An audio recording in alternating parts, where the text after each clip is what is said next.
14 lokas are stopping at Brahmaloka. After that, the 4 is beyond Brahmaloka. Vaikunta, Shripuram, Kailasa, Mahakailasa is beyond the 14 lokas. There's only Turyadita in those 4 spaces. Vaikunta, Shripuram, and Kailasa, Mahakailasa.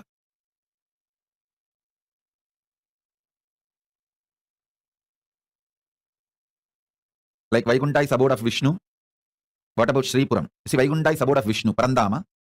Shripuram is Parameshwari, Paramashiva Shakti. Kailasa is Paramashiva. Mahakailasa is Paramashiva in his pure formless space. Beyond the form and formless space. That is Mahakailasa. In Kailasa, he lives as Paramashiva with form. Mahakailasa is a pure formless space. Intense life, alive. Even if you meditate on it, you will feel ecstatic.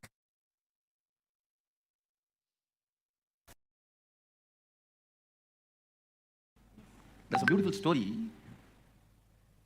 Vishnu was lying on the Vaikunta. Mahalakshmi was pressing his feet. Suddenly Vishnu got up and started running. Mahalakshmi thought, did any demon attack Vaikunta? Even then I have never seen in my whole life Mahavishnu running like this. And she was also chasing him and asking, tell me, why are you running? At least tell and run. Which demon is attacking? I don't see any demon, any attack. Then Vishnu, without reducing the speed, the same speed running, and he's telling, look there, look there. There, the Prahlada was trying his small hand and trying to show in which pillar Vishnu is there. The father is asking, Hiranyakashipu is asking, hey, in which pillar your Narayana is there? In this pillar or that pillar? So the Prahlada, small kid, he's only a 5-year-old kid. When Narasimha Avatar happened, he's only 5 years, not even 6. 5 running. So that small baby is raising the hand and trying to show. Narayana says, whichever pillar that finger is showing, I have to get into that pillar. I can't afford to let my devotee down. It boils down there. The prana of Vaikunta is love, prema, bhakti. It's very intimate place, Vaikunta. Kailasa is oneness, yaga, fire.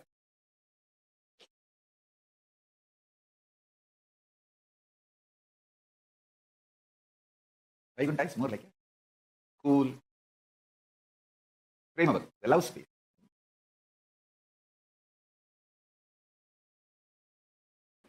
Seeking is nothing but your ability to throw tantrum and get the attention of the cosmic mother.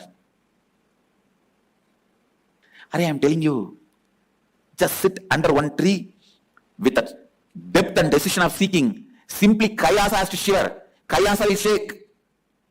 Don't try to be Ravana, trying to shake the Kailasa. You will be caught under.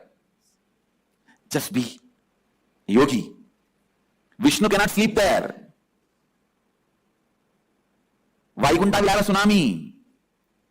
He has to come down and attend to you. Because after all, Vaikunta, Kailasa and all is nothing but a parallel universe of you. Your Anagata Chakra. The parallel universe of your Anagata Chakra is Vaikunta. Parallel universe of your Anya is Kailasa. If you shake your Anya, Kailasa has to wake up and Mahadeva has to appear in front of you.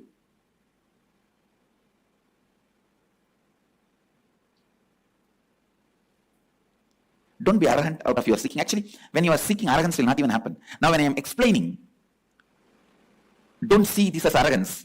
Very pure, clear, confident, and the straight, right guidance I am giving you. It's not arrogance. When I say, if you sit and open your third eye, the parallel universe of the third eye, Kailasa has to shake and Mahadeva has to appear. I am not arrogant. I am just revealing some of the very deep, sacred secret to you.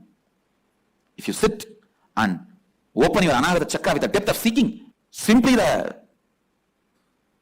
Narayana has to wake up from his Yoga Nidra and appear in front of you. Let me explain some of the important things you need to know about puja. The first truth you need to know, God exists and He accepts your love, your devotion. Actions you perform as demonstration of your sacred sentiment that I love you, I am surrendering, I recognize your existence in my existence. Whether you are happening to me in the form of joy, health, wealth, bliss, contentment, all the good things I feel as good things, or some things which I am not yet able to recognize as good things. You may be happening to me in whatever way you want, whatever way life is happening to me, but I do recognize your existence in me, in my life, in my existence. Sharing this truth authentically is what I call devotion, bhakti. Manifesting powerful cognitions about the universe is bhakti, and manifesting powerful cognitions about everything that exists is puja. Puja is the time you naturally manifest most powerful sacred cognitions about life, about universe, about God. Especially if you understand those mantras, the sacred sentiments, meaning behind those mantras. We will start soon classes sessions for every one of us to understand the sacred sentiments. When you sit with those sacred sentiments and Bhava Samadhi, I tell you, it is literally Shaktipada with Sadashiva himself.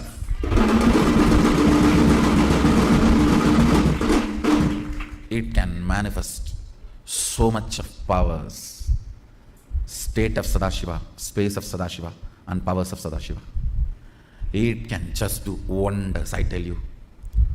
Fools are those who don't know the taste of Shiva Puja.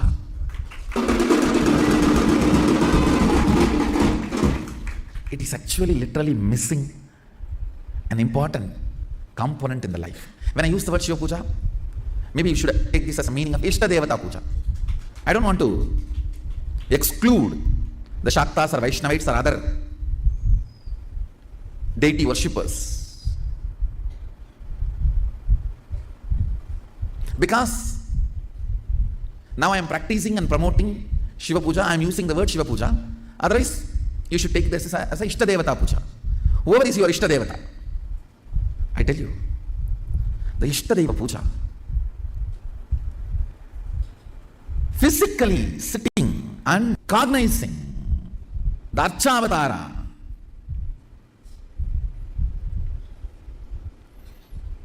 and collecting all the things needed to offer it to him, and offering by invoking the tremendous sacred sentiments and just getting soaked into it. It's a methodology of creating Kailasa wherever you are. You have power to manifest Kailasa where you are. And your sacred sentiments are so powerful, he has to recognize it. And he is waiting to recognize it. Sadashiva may not need your puja, but he is waiting to respond to your puja.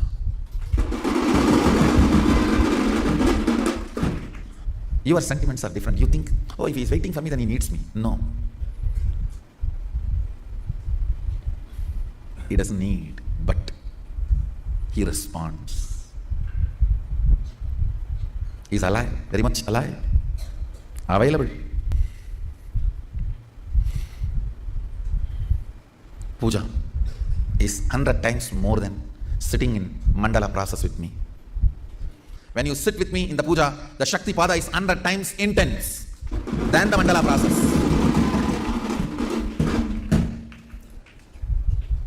Because the sacred sentiments invoked. And just like a wave, rising and settling, rising, and it settles into your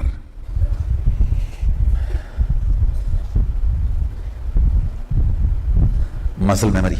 The sacred space of puja, the sweet space of puja. So it is such an intimate romance, I don't have words to describe it. Romance described loses its sweetness and sacredness, becomes dirty. If I just see last 39 years of my life on the planet Earth, what is the activity in which I have spent maximum time? Not yoga, Surely not talking to you guys and taking class, not doing Sangha activity, not doing meditation.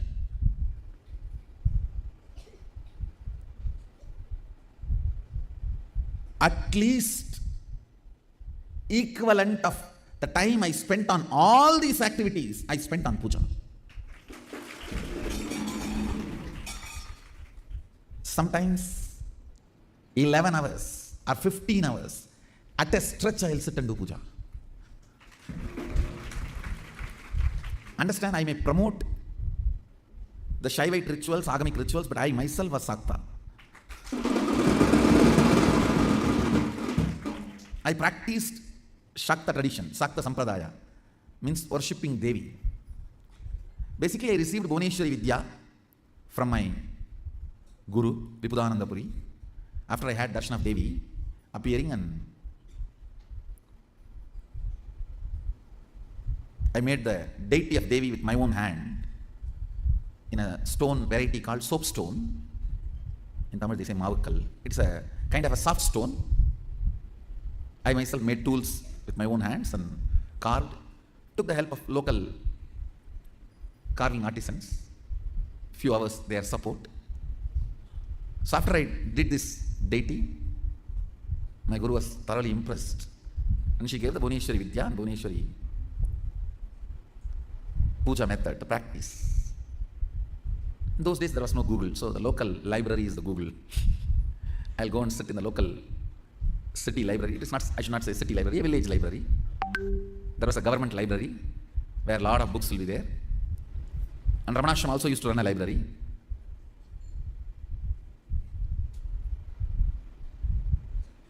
So I used to go there and sit and download the books. I used to go and sit and copy the puja patatis available in the library. You can all see the deity I carved after having darshan of Bhuvaneshwari. Exactly as I had darshan, I carved her.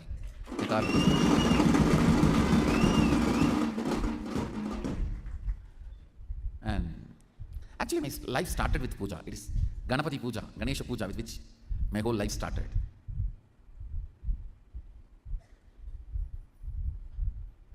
If I'm not doing what I'm doing, I'll be only doing puja. I would have been a pujari. Just sitting in some remote corner Shiva temple from morning till night. I may be just sitting and pouring water on the Shivalinga, chanting some slokas I know, or the mantras I know. That would have been my favorite time pass, or life pass, I should say.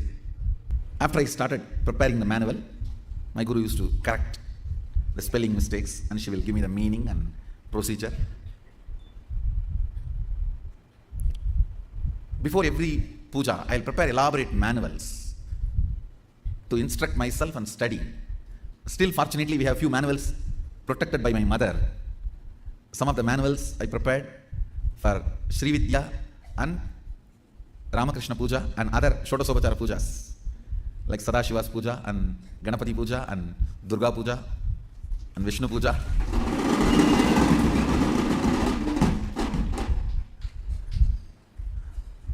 Still we have some of the manuals, fortunately.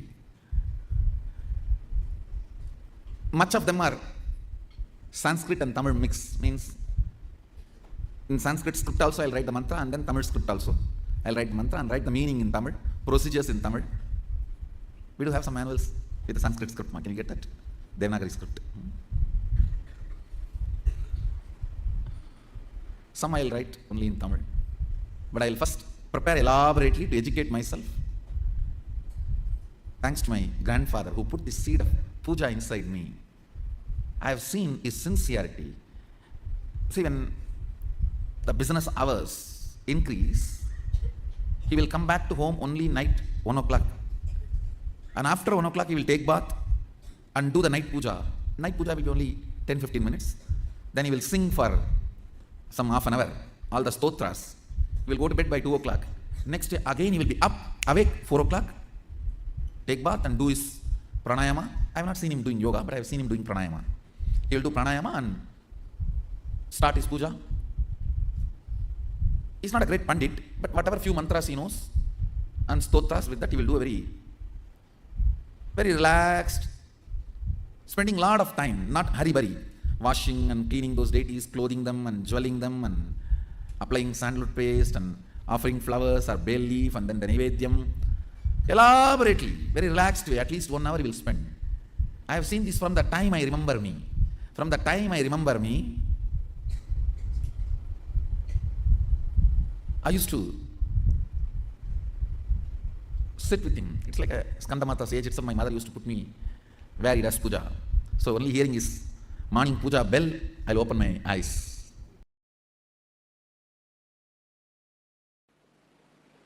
That's a beautiful story in Ramanuja's life. He goes to his guru and asks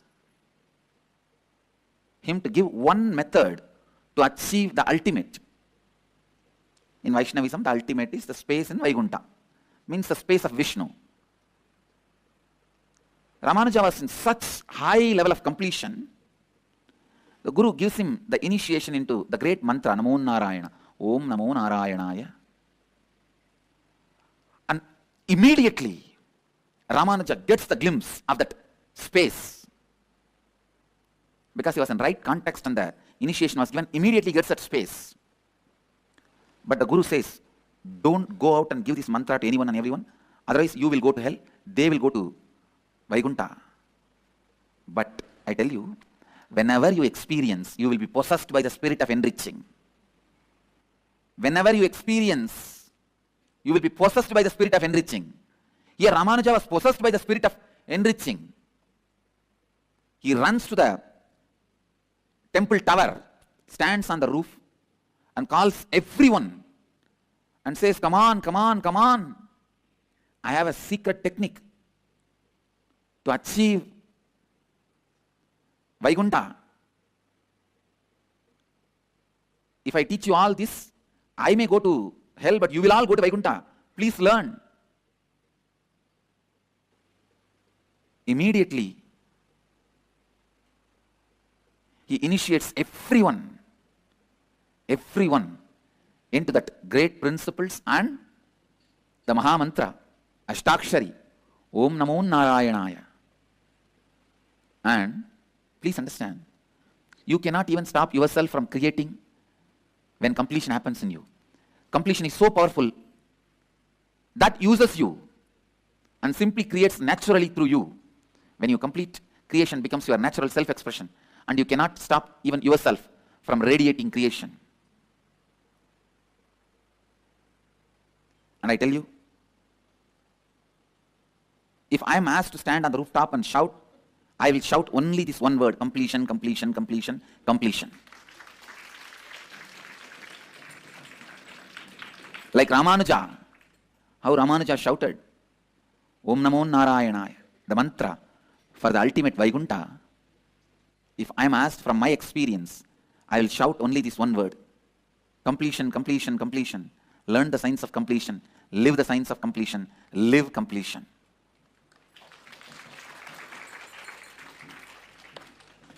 I know Ramanuja was heard by few thousands. Now I am heard surely by few millions because I am shouting in the media.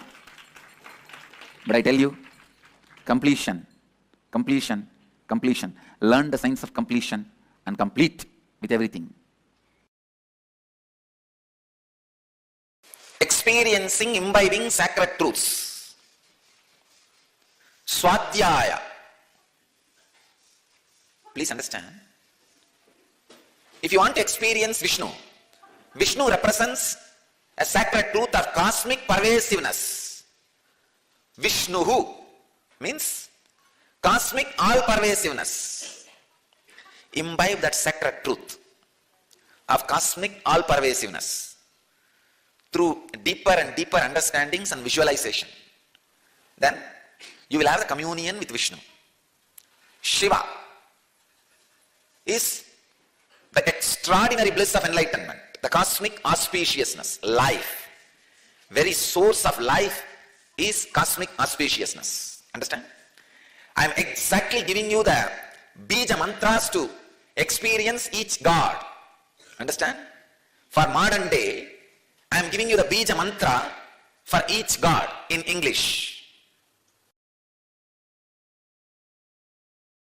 Pure consciousness is all pervasive. Even the moment you meditate, you just know.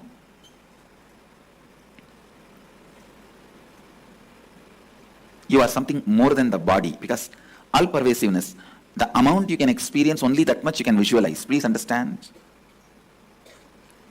Physical things, for example, this seat, this asana, even if you don't experience what it is made of and how it feels, you can see it. You can grasp it. But the more and more things become subtle, it's the depth of your experience, how much you feel one with it, that much only you will know it. For example, physical, I already gave the example. You don't have to become one with the seat to see the seat or to use the seat, but a mental idea. You may need to become one with that idea to grasp the emotion and context behind that idea.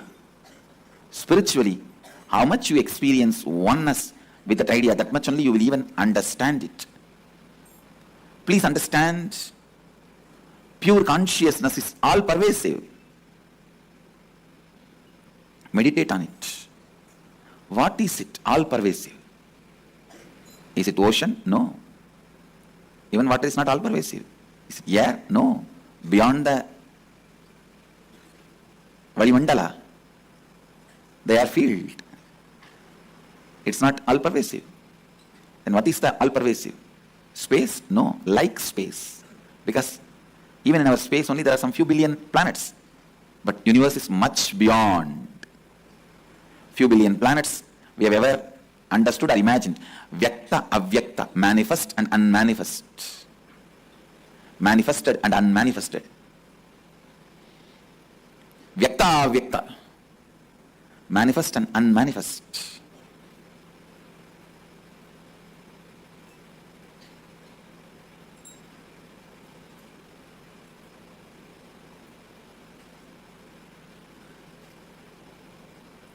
Meditate on it. Meditate on it. Meditate on it.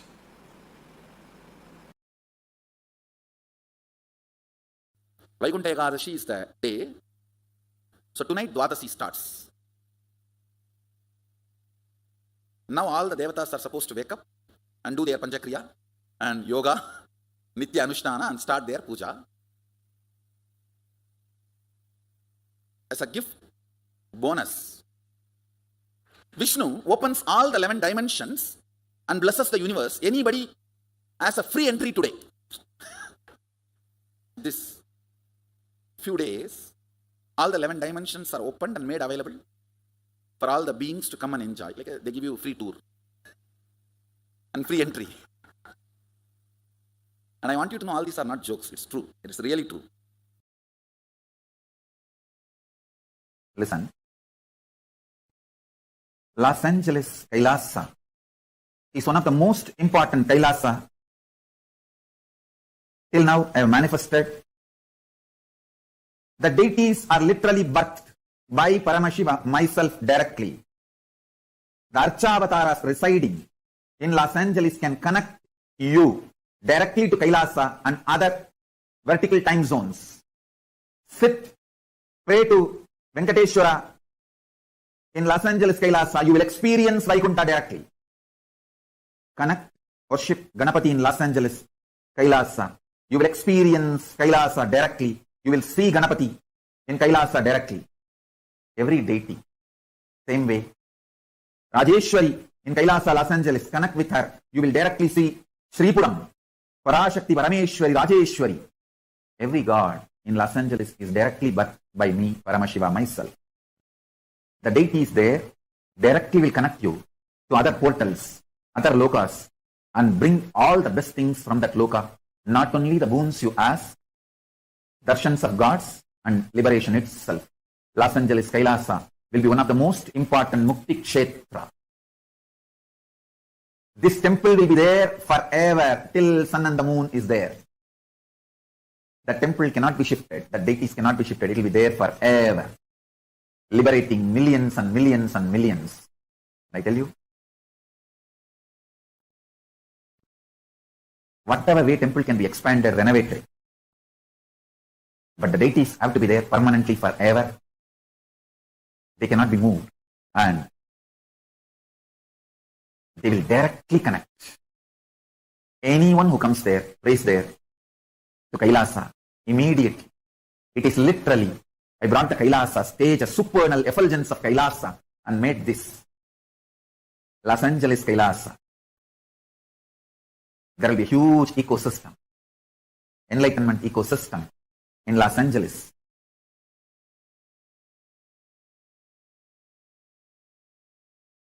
Like Tirumala, Tirupati, Varanasi, Madurai. Thousands and thousands will stand in queue for hours and have darshan of Los Angeles Kailasa.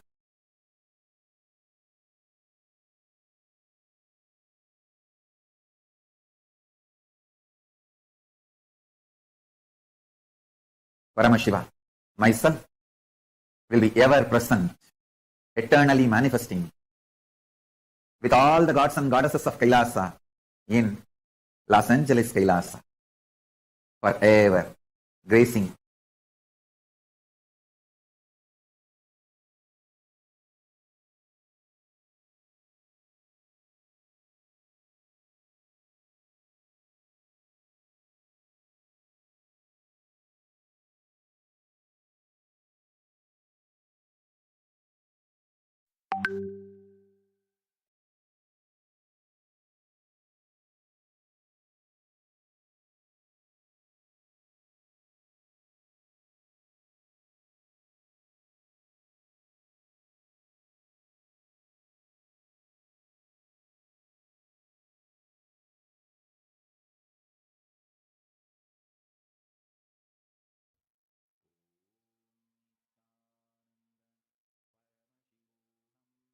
And so beautifully, Swamiji revealed to all of us about the Vaikuntha Loka.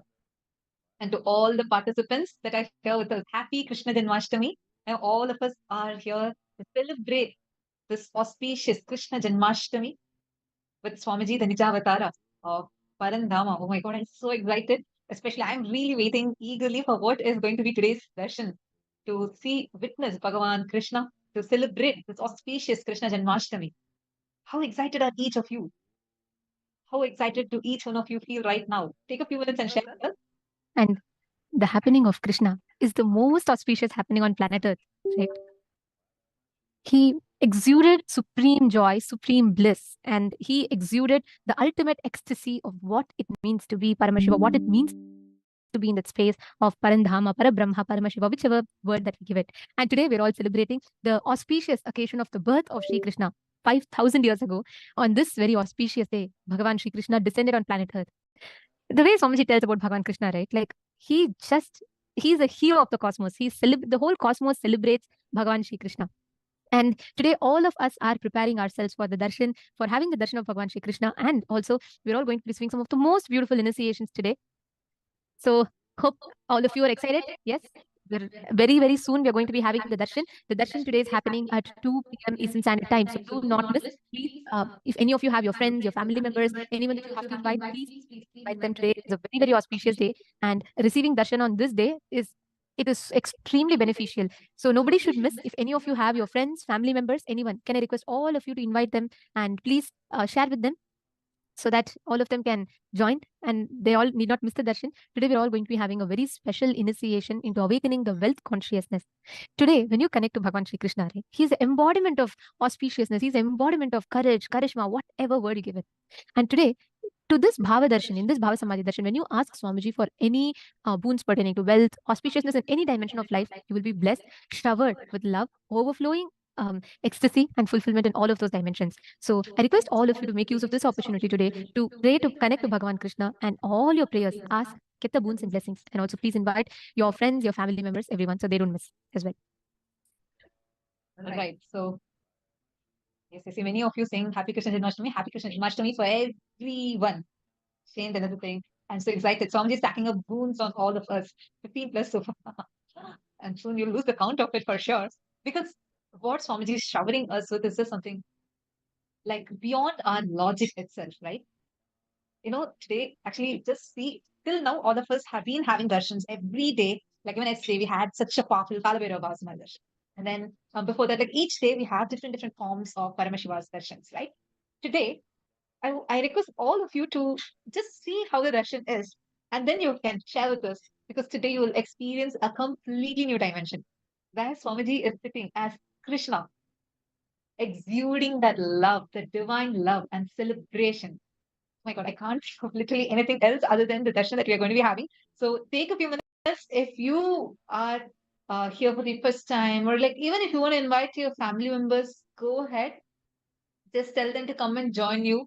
Let them also sit along with you and enjoy, experience this auspicious darshan that's going to be happening very soon. Actually, today the darshan is going to be happening much, much, much early at 2 p.m. Eastern Standard Time. Right now, it is 11:36 Eastern Standard Time.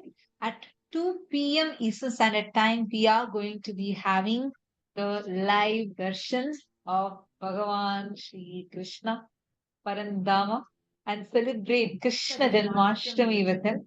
Already, all the temples around the globe are actually doing rituals last from yesterday and today. Continuous rituals are happening, celebrations are happening, Ashtotara Namavali chanting, homas, pujas, everywhere. It's live on YouTube also. And we are having this in all our temples. Kailasas across the globe are celebrating. We are also having a lot of offerings. Many people who had offered, like even actually now, right now, the offerings have already started. Still, if any of you want to offer for Bhagavan Krishna out of your love and gratitude, you still do have some time. Tulasi Mala, like this, we have various different offerings that are available. So, if any of you want to offer, you can take a few minutes and quickly sign up.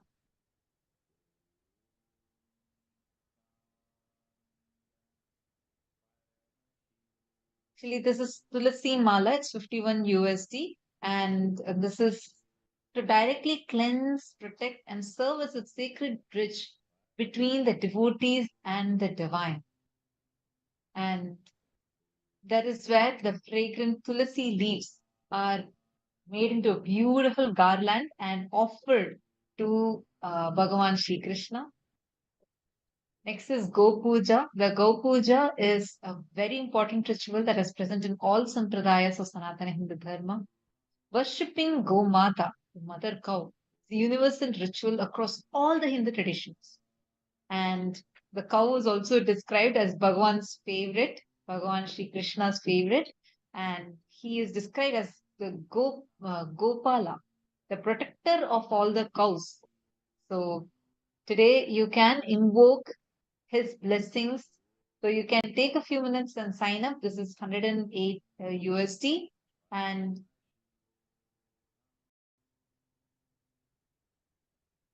this is Pratyaksha Pada Puja today.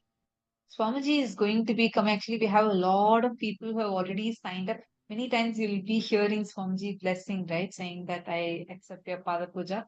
That opportunity is available today, where Swamiji is going to be sitting as Bhagavan Sri Krishna, and we are going to get some beautiful opportunity to offer Pratyaksha Pada Puja to his divine lotus feet. Pada Puja is a very sacred ritual where, like, you offer your love, deep gratitude in the form of puja to Swamiji's feet. And this is a tradition which has been practiced for thousands of years and considered as the most sacred offering by a disciple to the Guru. You can offer your love, gratitude, and you will be sitting literally, actually, earlier when it was physical, all of us will sit around Swamiji and we'll be offering it. And now you will actually feel, when you're sitting in the Pada Puja, you'll actually feel that you are sitting at Swamiji's feet. and Swamiji will be blessing you, and he himself will like call your name, bless you, see you, and give the blessings. So it's a very auspicious ritual which is going to be happening today. And today we are going to be experiencing Bhagavan Shri Krishna, and we are going to be offering the Pratyaksha Pada Puja to Swamiji sitting as Bhagavan Shri Krishna. I'll tell you all. This is one of the most sweetest way we all can connect. Krishna is the ultimate celebration of the cosmos.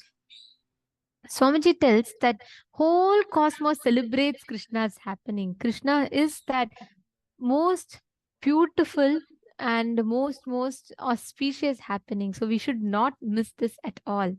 And any one of you that want to offer, when what else is a better way than to connect with the Nija Avatar, who is himself, who is Bhagavan Sri Krishna's very consciousness, who is descended on planet Earth again, keeping true to his commitment. So we all learned about Vaikuntha Loka, right? In this session, Swamiji explained how Vaikuntha Loka is prema bhakti, means love, devotional love is Vaikuntha. Bhagavan Sri Krishna is from the Vaikuntha Loka, the parallel universe called Vaikuntha. He is directly from there, who descended on planet Earth, who lived a life of sacrifice, courage, romance, and joy. And connecting to this form today will bestow us with all the auspiciousness, whatever you need to experience, whatever you would like to have as a breakthrough in you. Pray to Bhagavan Krishna and he will grant all of those to you. So any one of you who wants, you all can take a few minutes and you all can go ahead and head to the website kailasa.org/Janmashtami, Krishna Janmashtami, and you can register there for all the offerings that you would like to. So there is also the butter pot seva, which is the Navanita, which is basically Krishna is known as Makhan Chor, means the butter thief. Because anywhere, any house, we keep butter with devotion. Of course, he doesn't come for the butter, he comes for the love and devotion. In his young age, like when he was when he was a toddler, the story goes very beautifully that anybody's house they used to hide and keep butter, he will go exactly to that house, he will take from there and he will consume. So that when you offer butter to Bhagavan Krishna, he will enter into you. That's all it means. Anyone out of love, if you offer the butter pot to Bhagavan Krishna, he will literally fill your whole inner space. And the Bhagavata Purana beautifully describes that the Gopikas, these are all the women in the Vrindavan, in the Gokul, basically wherever Krishna was brought up, they all used to purposely keep the pots in such a way, and they'll go and purposely boast about their sweet butters, delicious butter to Krishna, so that just so that secretly inside their heart they'll will somehow let Krishna come to my house and let him take the butter. And they all wanted to, they were all eagerly waiting to enjoy him coming and, enjoy him taking the butter and enjoying it. And they used to hide and watch the whole thing. Krishna will enter into you. Like he literally come. When see, all that matters is devotion. When you offer the butter pot, which is very, very near and dear to Sri Krishna, he will himself come wherever you are. He will come and he will himself accept. He will enter into you and he will accept your offering. So this is a very special offering as well. And every one of you that are here with us today, please understand, we're all literally having this most amazing and most auspicious blessings. So any one of you who wants to offer the seva, you all can head to kailasa.org/Krishna Janmashtami, the link that's shown to you all here. Go ahead and you can read further and elaborate about what else is there, and you all can offer it. Do not miss. Offer something out of your love to Bhagavan Shri Krishna today. whatever is the minimum thing that you can do, at least take a step for that and offer to Bhagavan Shri Krishna so that you do not miss.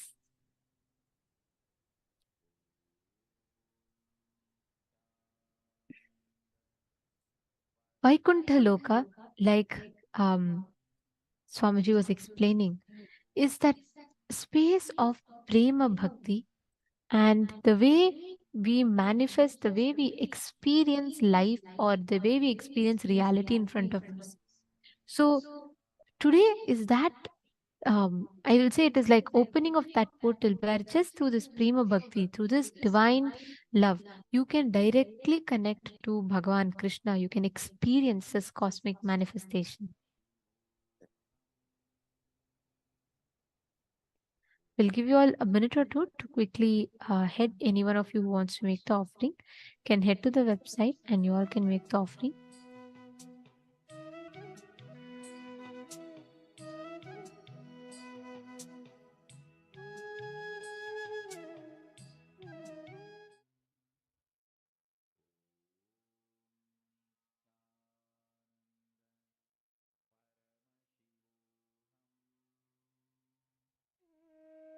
Wonderful, Maureen.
Yes.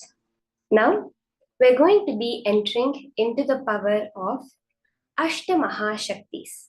For today's full day power manifestation process, we're going to be exploring these 8 lordly powers revealed by Paramashiva himself, through which we can directly see a correlation in various aspects in our life. So we'll be starting with the power of Anima, then Mahima, various other powers that come up, which clearly describes how these are all a possibility for us to grow big, to become small, and to do all these kinds of manifestations. These 8 Mahashaktis, these Ashta Mahashaktis, are actually considered the Ashta Aishwaryas, the greatest wealth, the lordly opulence, you can say, of a person. So we are going to be starting with the power of Anima, which is beautifully described by Paramashiva in the Paushkara Agama as Anima Paramanvader Apisukshmatarasthitihi, which is the way of being smaller than even the smallest substrate atom, than even the what we call an atom or within the subatomic particles, ability to even become smaller than that. And then the power of Mahima, which is Mahima Vyapya cha Sthanam Brihad Dehendriyadibihi, the power to be all pervasive with the help of big organs. So not just as a a theoretical thing of being all pervasive, of how we usually perceive God as all pervasive, but actually physically being all pervasive. The way Krishna is described by Arjuna, that he's covering all the directions. He's so huge that there's nothing other than him seen in this world. Literally like that. The way we will start manifesting today is by reducing the size of an object, our height, a body part. All of these things are what we can do today as part of the power manifestation. We see very beautifully in the life of Hanuman, Bhagwan Hanuman, when in the Ramayana, when he crosses the Milky Ocean when he crosses the Indian Ocean to Sri Lanka to find Devi Sita. At that time, he is encountered by a demoness, what appears to be a demoness named Surasa. And when he's there, Surasa says that I have a boon. Nobody can pass this ocean without entering into my mouth. And Hanuman says, you're too small to contain me. And he grows the size of 10 yojanas. And 1 yojana is around 7 miles, 7.6 miles or so. So he grows to that height, just through the power. And Surasa enlarges her mouth to 20 yojanas. So Hanuman stretches to 30 yojanas, Surasa to 40 yojanas, Hanuman to 50 yojanas. It goes on until Hanuman is towering 100 yojanas in height. And then Surasa enlarges her mouth also to that height. And seeing the way it's described, Surasa's fiery mouth like the gates of hell in front of him, he suddenly reduces his size to the size of a thumb, flies all the way into her mouth and comes out before she can realize what is happening, and tells her, I have fulfilled your condition of entering your mouth. Now please let me pass. And she reveals herself and blesses him as the mother of all serpents. She had taken the form of a demoness just to test the devotion of Hanuman. And she blesses him, all the devatas bless him, and he continues on his journey. We see this so beautifully where we see that when he appears to Sita, he appears as a small monkey. But when he's fighting the Asuras, he's huge. And he's the Bhima Rupa, the Vikata Rupa, the huge form through which he fights all the Asuras. And this is just one place where we see. And in Swamiji's own life, there's a very beautiful incident of where Swamiji manifested this power physically in front of everyone's eyes, was when they were trying to move Nataraja into the Los Angeles temple.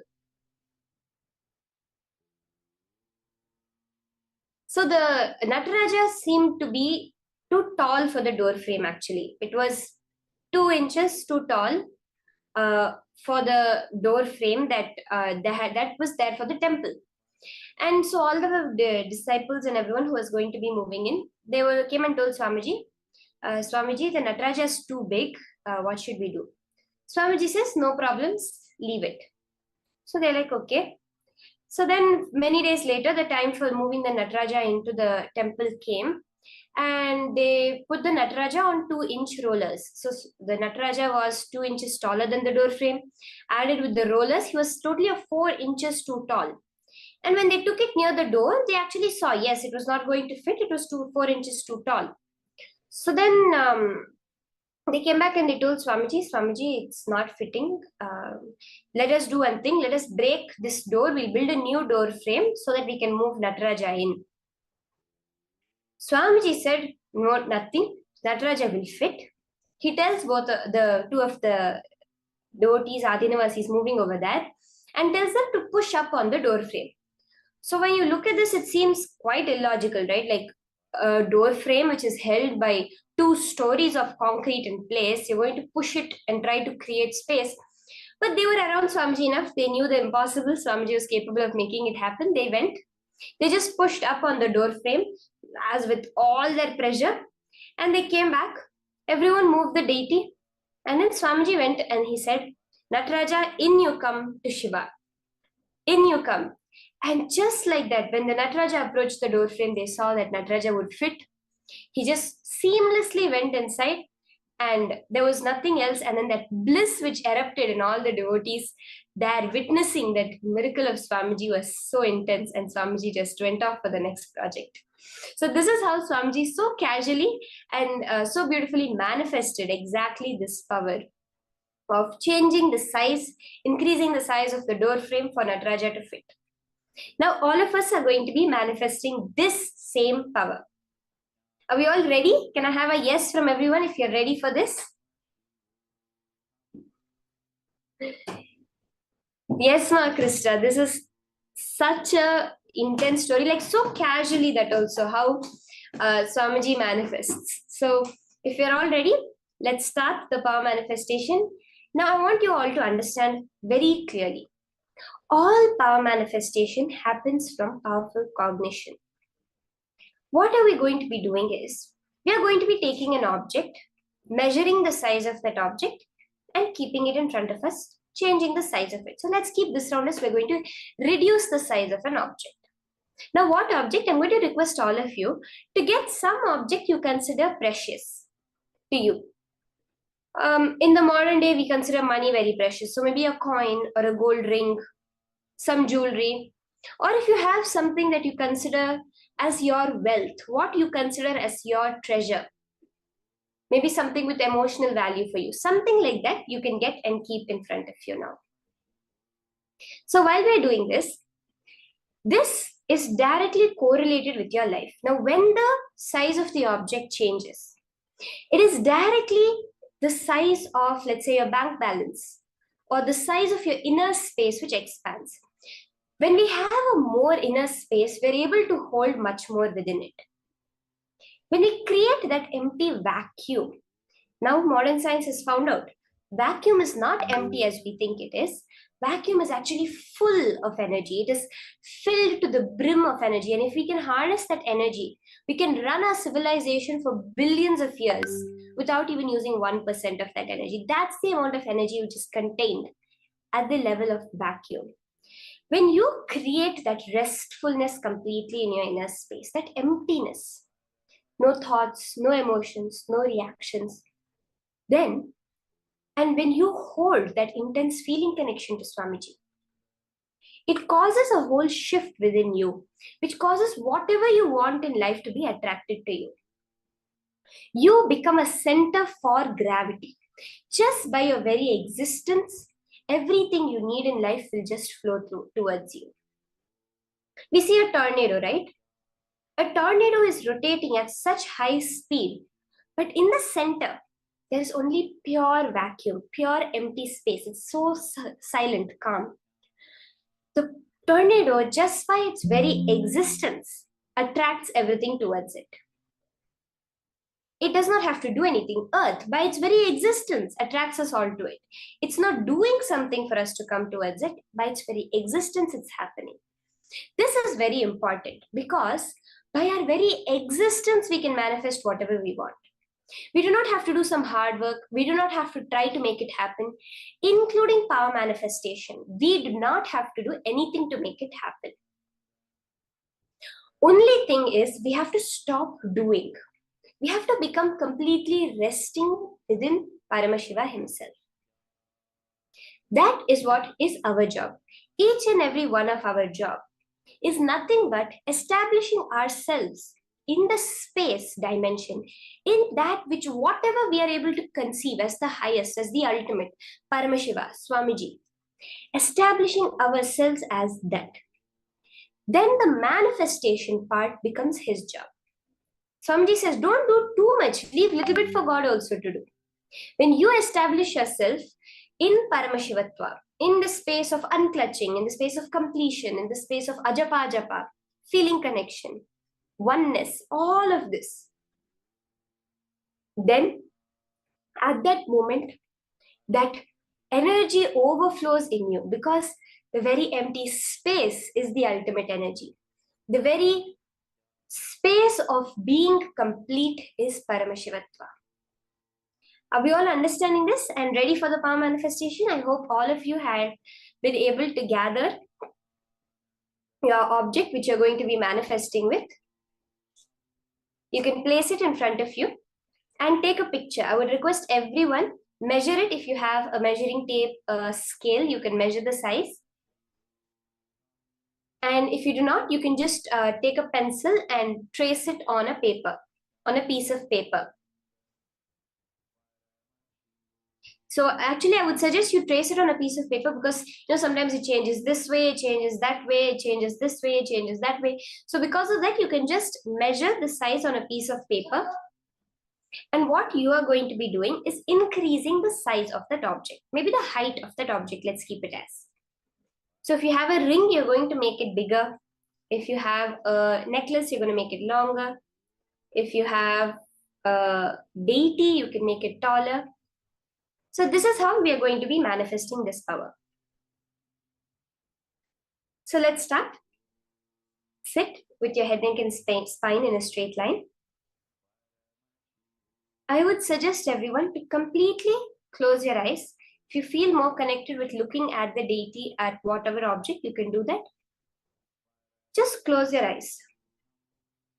Stop any movement happening. So once you have measured, taken a photograph of it, you can let go of it now. Now we have to forget that there is an object there itself. As long as we have a perception of an object, we have the duality. It is through the space of oneness that power manifestation happens. So first, withdraw anything going external. So close your eyes, center yourself completely, and stop any movement in your body. When your body's movement stops, automatically the inner space will settle down. Unclutch. Whatever is coming up, unclutch from it. Neither create thoughts, sustain thoughts, or even destroy thoughts. Don't engage with your thoughts in any way.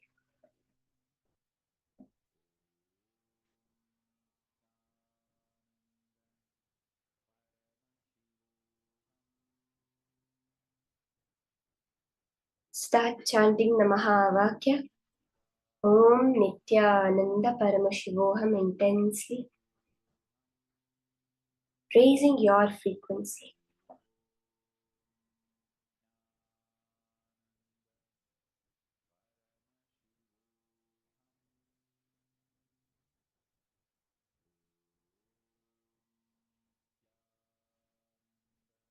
Remember Paramashiva, Swamiji, Krishna, any form of the divine you connect to the most.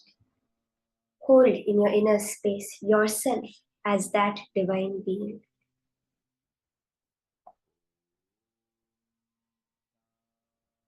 Take the Sankalpa, and now no more does there exist anything other than you and Paramashiva. That you itself dissolve into Paramashiva. Let your body, your form be dissolved into his form. Let your mind be dissolved into his. Let your will be dissolved into His will. Let your very consciousness dissolve into His consciousness.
Intensely, let Swamiji, Paramashiva, Bhagavan Krishna flow through you.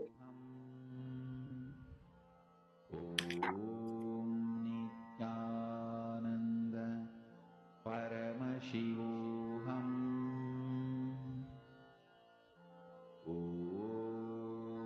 Nithyananda Paramashivoham.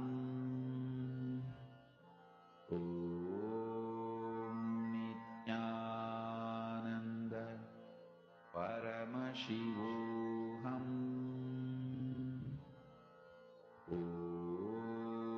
Nithyananda Paramashivoham. Nithyananda Paramashivoham.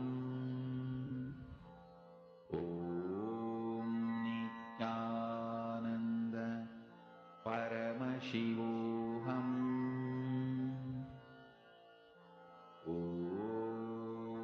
Nithyananda Paramashivoham. Nithyananda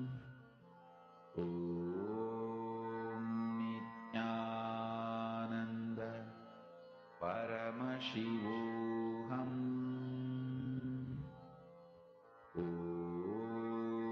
Nithyananda Paramashivoham. Nithyananda Paramashivoham. Nithyananda Paramashivoham.